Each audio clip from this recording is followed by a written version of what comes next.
nom de son Excellence Joseph Kabila Kabange, président de la République démocratique du Congo, que j'ai l'honneur de représenter, c'est avec un réel plaisir que je me joins aux orateurs qui m'ont précédé pour vous féliciter pour votre élection à la présidence.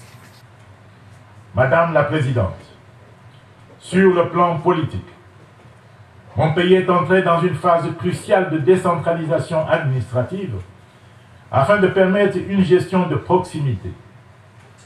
Chacune des 26 nouvelles provinces du pays est à présent dotée des autorités que sa population s'est librement choisies à l'issue des élections de gouverneurs et vice-gouverneurs de province qui ont eu lieu en mars et avril dernier.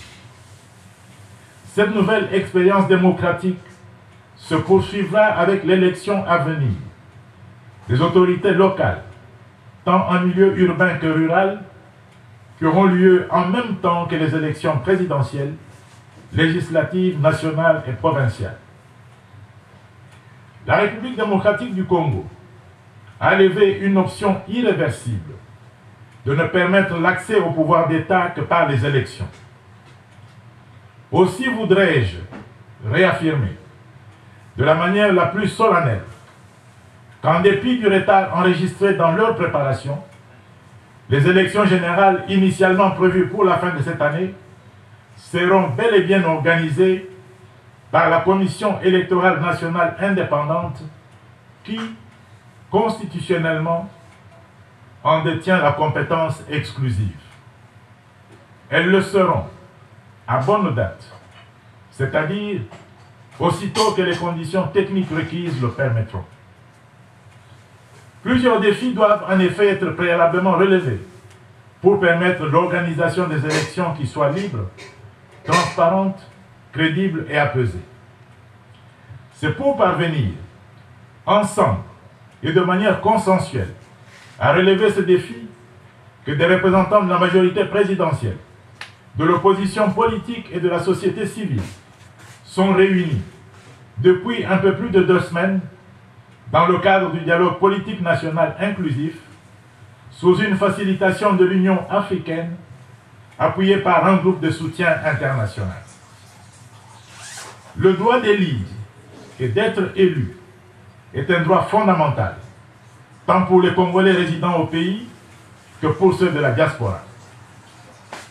Le défi majeur que pose aujourd'hui l'exercice de ce droit est celui de l'inclusivité et de la fiabilité du fichier électoral.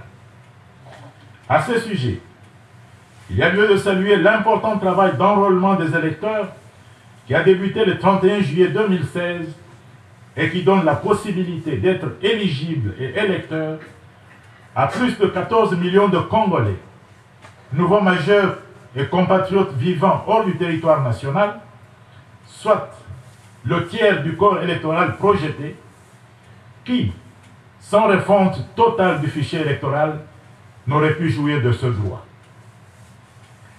Le dialogue politique national en cours en République démocratique du Congo, processus de résolution pacifique des divergences entre Congolais, en vue de l'organisation des élections et de la consolidation de la démocratie, devrait donc bénéficier du soutien de tous et ceux des acteurs politiques qui n'y participent pas encore être encouragés à le faire. En revanche, tout recours à la violence devrait être condamné et les auteurs sanctionnés. De même que toute incitation à l'insurrection ou tout autre mode non constitutionnel d'accès au pouvoir.